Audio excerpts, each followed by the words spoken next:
आगीच्या भीतीनं पुष्पक एक्सप्रेसमधील प्रवाशांच्या रुळावर उड्या, त्याचवेळी दुसऱ्या रुळावरील भरधाव कर्नाटक एक्सप्रेसनं प्रवाशांना उडवलं। जळगावच्या परांडाजवळ भीषण अपघात, दुर्घटनेत 8 प्रवाशांचा मृत्यू, मृतांचा आकडा वाढण्याची भीती।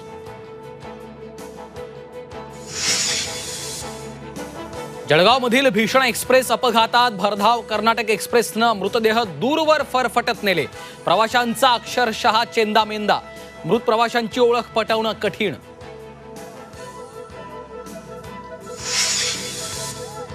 जळगावमधल्या भीषण एक्सप्रेस अपघातानंतर युद्धपातळीवर मदत कार्य सुरू, पोलिसांसह वैद्यकीय पथक दाखल।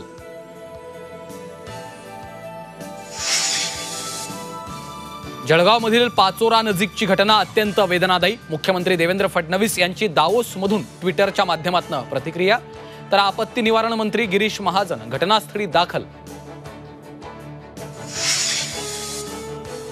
जळगाव ट्रेन दुर्घटनेनंतर जिल्हा रुग्णालयातील डॉक्टर, परिचारिका, वॉर्ड बॉयची टीम सज्ज, पोलीस प्रशासनाचा तगडा बंदोबस्त।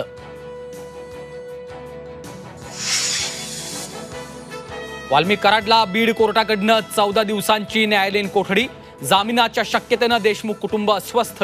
वाल्मिकच्या कोठडीवर जरांगे आणि अंजली दमानी यांचं प्रश्नचिन्ह।